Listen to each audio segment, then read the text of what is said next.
Hello मेरे प्यारे साथियों, आज मेरे साथ मौजूद हैं सुभाष अडाना, जो लाड़पुर गांव से हैं, जो छाता में पढ़ता है और हाल ही में 2019 का एसएससी सीजीएल का जो रिजल्ट आया है उसमें इनकम टैक्स इंस्पेक्टर के पोस्ट पर सेलेक्ट हुई। सबसे पहले मैं सुभाष को बधाई दूंगा। बधाई हो सुभाष, तुमने ये मुकाम हासिल किया और हमें गर्व एहसास कराया। मुझे आज जिस दिन रिजल्ट आया, सुभाष ने मुझे मैसेज डाला तो मुझे उसी दिन से ना ऐसा फील हो रहा है, इतना गर्व फील हो रहा है, इतनी खुशी फील हो रही है, इसे मैं बयान नहीं कर सकता। तो मुझे इस गर्व का एहसास कराने के लिए, मुझे दिखाने के लिए टीचर्स का अपना जो खुशी है वो किसमें मिलती है, सिलेक्शन मिलती है उससे कि मैं ये बताने के लिए तो बहुत बहुत धन्यवाद। और जो सिलेक्शन पाया उसकी एक बार फिर से तहे दिल से बधाई, पूरा संस्थान तुमको बधाई देता है। तो सुभाष, सबसे पहले मैं जानना चाहूँगा कि इस तैयारी के दौरान तुमने जो सच्चाई पाई है उसमें क्या क्या चीज़ें ऐसी थी जिन्होंने तुमको मोटिवेट किया या जिन्होंने तुम्हारी तैयारी को बढ़ावा देने का काम किया, तुमको आगे बढ़ाया? एक्चुअली सबसे पहले मैं बात करूँगा हमारे सर जी, सर आपको बहुत बहुत धन्यवाद कि आपका मोटिवेशन ही हमेशा मुझे आगे बढ़ने के लिए प्रेरित करता रहा।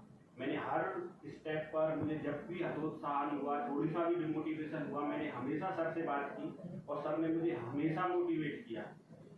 मैं जब कोई दिक्कत होती मैं यहाँ आता था तब सर मुझे एकदम अच्छे से मोटिवेट करते थे। तो सर का सबसे पहले सर का बहुत बहुत धन्यवाद।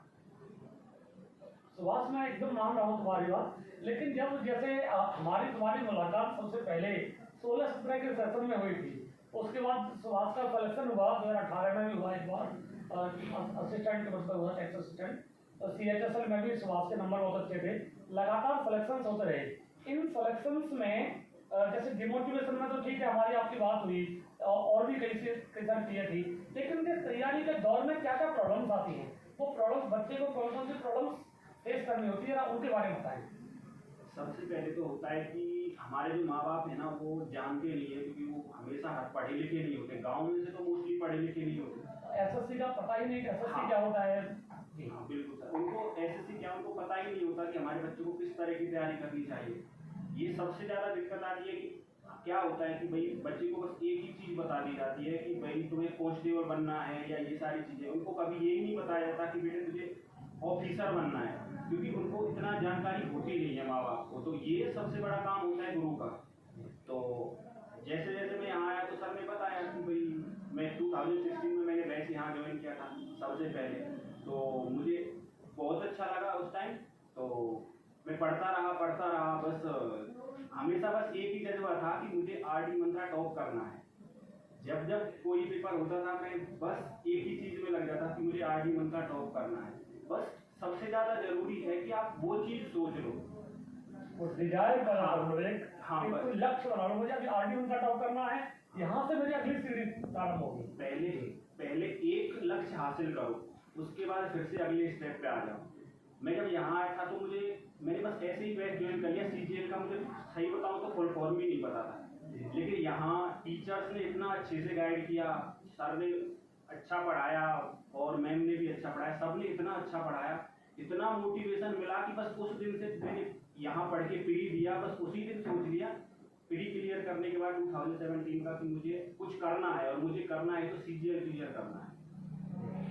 अच्छा सुभाष, एक चीज बताओ, जब तुम्हारा सिलेक्शन हुआ तो जो खुशी मुझे फील हुई, घर वालों को कैसा लगा, दोस्तों को, आसपास का माहौल कैसा है, गांव में जो बच्चे हैं उनके लिए तैयारी के लिए क्या जज्बा निकल के आया है? क्योंकि अगर एक बच्चे का सिलेक्शन होता है तो हजारों के अंदर वो जज्बा पैदा होता है। कैसा लग रहा है तुम्हारे आसपास? मैं सही बताऊं तो इतना अच्छा फील हुआ, घर वालों को भी फील हुआ, गांव वालों को भी फील हुआ।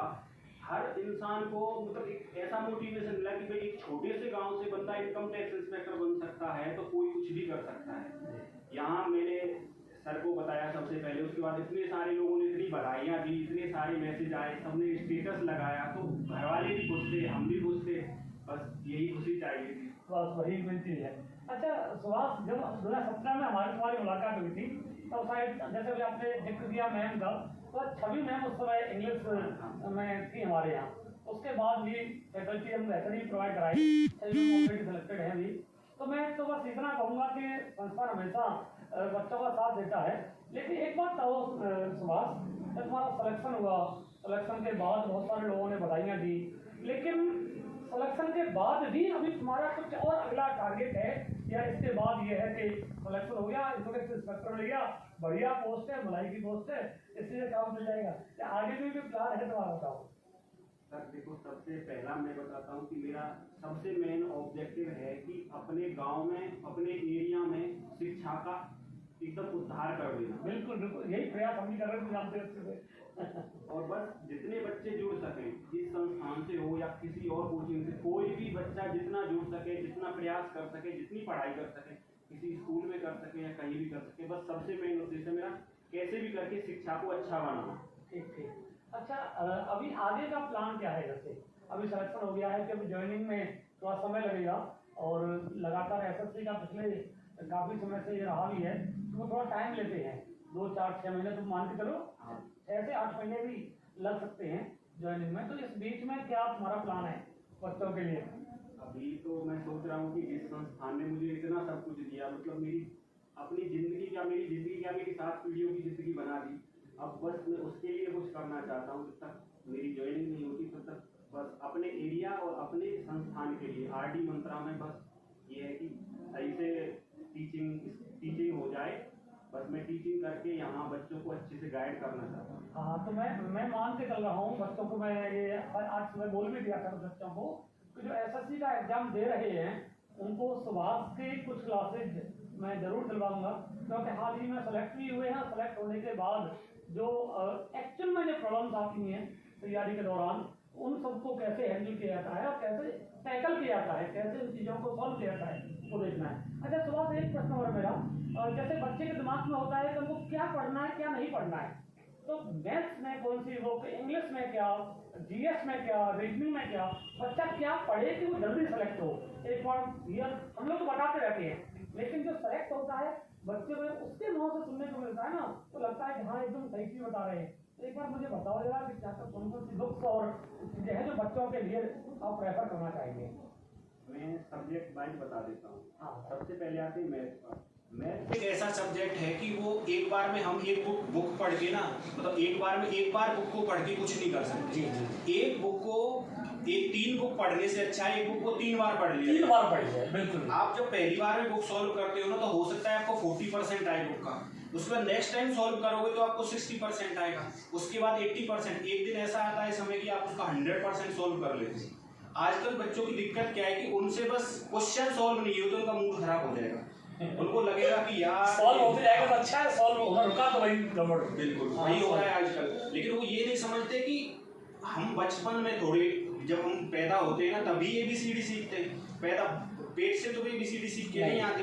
तो जो करना है ना वो यही करना है, बस एक बार सोच, बस जो खेल है वो है पूरी सोच का। हाँ बिल्कुल, पॉजिटिव थिंकिंग बहुत जरूरी है जी। और मैथ्स के लिए मैंने राकेश सर की 7300 प्लस लगाई, वो बहुत अच्छी बुक थी। मैंने 3 बार राकेश सर की 7300 प्लस लगाई है।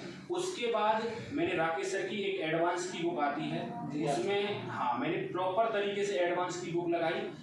मेरा इन सबसे मैथ्स बहुत सही हो गया। उसके बाद मैं मॉक लगाता रहा। और एसएससी के लिए सबसे ज़्यादा जरूरी है आपका TCS पैटर्न। जी। आप अगर पिनेकल की TCS बुक लगा लेते हो तो उससे आपको पता चलता है कि एसएससी में किस टाइप के क्वेश्चन आ रहे हैं, पैटर्न क्या है एग्जाम का। बिल्कुल। तो एसएससी के लिए सबसे ज्यादा 3 बुक अगर आप सॉल्व कर लेते हो तो ये सबसे बेस्ट है। और ऐसा नहीं है कि एक बुक को एक बार सॉल्व करके अच्छा, एक बुक और मार्केट में आजकल काफी चर्चा में रहती है, मैथ्स में किरण वाली जो बुक है उसका क्या है, वो उसका क्या लेवल है, कैसा है?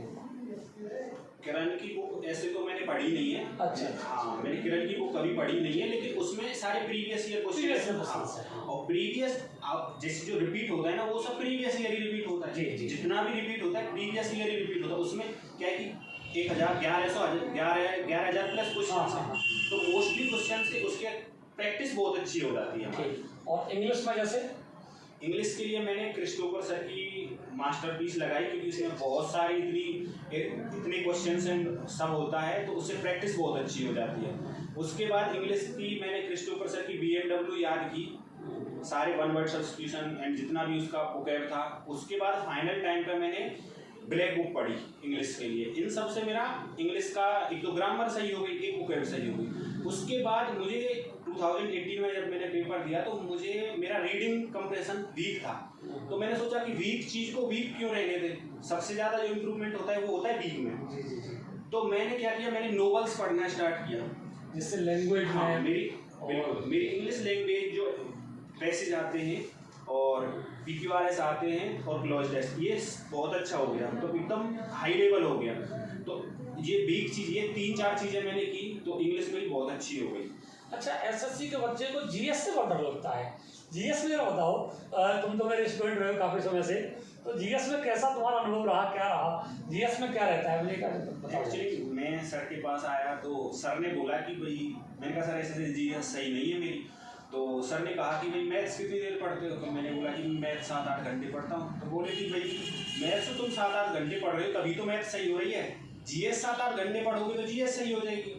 तो GS का ये है कि सर ने 2016 में मैंने GS की कहीं क्लास नहीं ली, बस सिर्फ सर से क्लास ली है GS की, और इतना सुपर बेस्ट था, मतलब इतना सही पढ़ाया सर ने। मैंने सारे सर के A to Z सारे नोट्स वही रिवाइज किए, बस GS यही था। और उसके बाद में मानूँ तो आप ल्यूसेंट लगा सकते हो। ल्यूसेंट एक काम किताब है, हाँ, यानी कि 1 डे एग्जाम्स के लिए अच्छी है ल्यूसेंट, अच्छी हो गई। हाँ, उसके बाद एक बुक और है जो प्रीवियस ईयर की आती है, राकेश सर की 10+, तो उससे प्रैक्टिस हो जाती है, बहुत सारे क्वेश्चंस मिल जाते हैं, एक जगह क्वेश्चंस मिल जाते हैं। SSC में आए हुए सभी क्वेश्चंस जो हैं मिल जाते हैं, 1 डे एग्जाम्स को मिल जाते हैं। ठीक, अच्छा, एक रीजनिंग में और कोई बुक मार्केट की ऐसी है जो रीजनिंग को बहुत अच्छे से कवर करती है, क्या बताओगे? रीजनिंग तो मैं यही बोलूँगा कि जो टीचर पढ़ाता है ना, उसके बाद आप जितनी प्रैक्टिस कर लो वही काफ़ी है।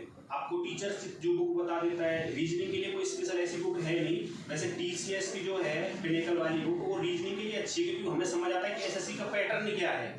तो उस मैं रिकमेंड करूँगा TCS की जो बुक आती है पिनेकल के नाम से, रीजनिंग के लिए। अच्छा, इस तैयारी के दौरान संस्थान की क्लास, जैसे GS में आपने बताया कि वही नोट्स रिवाइज किए, उस समय से लेके मैथ जैसे बेसिक जब आते हैं बच्चा जब आता है उसका बेसिक्स ही नहीं होता, तो शुरुआत के नोट्स, शुरुआत की क्लासेज वो कितना इम्पैक्ट डालती हैं आगे की तैयारी के लिए, कितना नींव के रूप में काम करती हैं? बिल्कुल, सबसे पहले मैं यहाँ आया था तो मुझे यही नहीं पता था कि पॉलिटी, जब मैंने सर से पॉलिटी पढ़ी, सर पॉलिटी भी पढ़ाते थे, सारे सब्जेक्ट पढ़ाते थे, तो उस टाइम मैंने पॉलिटी से शुरुआत की तो मुझे पता नहीं था अनुच्छेद होते क्या हैं, ये सारी चीजें। तो बच्चों को, बहुत सारे बच्चों को यही प्रॉब्लम आती है कि सर अनुच्छेद क्या होता है, सर अनुसूची क्या होती है, सर भाग क्या होता है, मैं समझ रहा हूँ। हाँ, तो ये जो बेसिक्स चीजें थी ना, ये आपने टीचर ने, जैसे आपने जो और सर जियोग्राफी पढ़ाते थे, उन्होंने ये सारी चीजें एकदम क्लियर करवा दी। ये बेस एक बार सही हो जाए ना, हमें समझ आ जाए कि सदाबहार, एग्जाम्पल लेता हूँ मैं, सदाबहार वन क्या है, तब ये चीज़ हमें समझ आ जाए तभी हम आगे बढ़ते हैं। तो ये जो टीचर्स की आपने जितना भी पढ़ाया वो एकदम बेसिक से और हाई लेवल तक, मैंने पॉलिटी के लिए तो कभी कोई किताब ही नहीं पढ़ी। अच्छा, तैयारी के दौरान बच्चे को लगता है कि कोचिंग क्लास से काम हो जाएगा, मुझे नहीं लगता बिल्कुल भी। इस मैं आप क्या कहना चाहोगे, सेल्फ स्टडी का कितना बड़ा योगदान रहता है, कोचिंग के साथ पढ़ना कितना जरूरी है घर पे? सेल्फ स्टडी के बिना सिलेक्शन पॉसिबल ही नहीं है। बिल्कुल, मैं भी यही कहता हूँ, पर ये बच्चों को ना, ये बात आपके मुँह से मैं इसलिए कहना चाह रहा था कि बच्चे को ये समझ आना चाहिए कि क्लास तो क्लास है, क्लास के बाद घर पे पढ़ना बहुत अनिवार्य है, बिना पढ़े काम नहीं चलता। तो सेल्फ स्टडी कितने घंटे, कैसी तुम्हारी रही, एक बार इसके बारे में बता दो चलते चलते। एक्चुअली मैं स्टडी करता था ना, उस टाइम जब मैंने सेल्फ स्टडी स्टार्ट की ना, तो मेरे लिए स्टूडेंट्स के लिए सबसे बड़ी बात होती है उनका मोबाइल, तो सबसे बड़ा डिस्ट्रैक्शन। मैंने क्या किया कि मैंने 2 साल मोबाइल ही नहीं रखा, मैंने अपना मोबाइल दे दिया, मेरे भाई को दे दिया। मैंने कहा भाई मुझे मोबाइल चाहिए ही नहीं, बस 2 घंटे कोई कॉल करता है घर वाला तो दोस्त के पे कर लो। तो सबसे बड़ी चीज़ है कि आपके सिलेक्शन में जो बाधा आती है ना, उसको ख़त्म कर दो। आपकी ज़िंदगी के 1 साल और 2 साल आपकी 7 पीढ़ियाँ सुधार देंगे। मोबाइल तो बच्चे के लिए ना सबसे बड़ी बीमारी है। क्लास चल रही है, बीच में फ़ोन देख रहे हो, बीच में चला रहे हो, फेसबुक चला रहे हो, कुछ नहीं है इनमें, फिर भी बच्चा कर रहा है। अब मैं इसलिए सब बातें कर रहा हूँ समाज से, क्योंकि सिलेक्शन हलवा नहीं है। ऐसा नहीं है कि आपने कोचिंग ज्वाइन कर ली, सिलेक्शन हो गया। सिलेक्शन के लिए कुछ आहुति देनी पड़ती है, कुछ त्याग करना पड़ता है, कुछ अपने सपनों को दबाना पड़ता है, कुछ इंटरेस्ट जो दोस्तों के होते हैं, दोस्तों के साथ रहने के होते हैं, उनको कम करना होता है, तब जाके सिलेक्शन होता है। तो मथुरा में इनकम टैक्स इंस्पेक्टर मथुरा से होने वाले सुभाष को संस्थान फिर से एक बार बधाई देता है, और मैं चाहूँगा कि संस्थान के बच्चे इसका पूरा फायदा उठाएं। आगे चल के अभी कल से ही जो है सुभाष की कुछ क्लासेज में एसएससी के मैट्रिक वालों को देने जा रहा हूँ, और संभवतः दोनों जगह रहेंगी, यहाँ पर भी रहेंगी और सुविधा के अनुसार टाउनशिप ब्रांच पर भी रहेंगी। तो मैं चाहूँगा कि सुभाष की नॉलेज, उसके अपने सिलेक्शन के प्रोसेस, उसकी अपनी मेहनत का आप लोग भी फायदा उठाएं और उससे कुछ सीखें, और जल्दी ही आप लोग अपने घर वालों को वो एहसास कराएं जिससे उन्हें लगे आज हमने अपने बच्चे के लिए धन्य हो गया, मतलब इसके हमने ये पैदा किया, ये बड़ा हुआ, हम इसके घर वाले हैं, मुझे पेरेंट्स हैं, ये हमको गर्व फील करा रहा है। जैसे मुझे ये गर्व फील करा रहा है कि मैं इसका गुरु हूँ।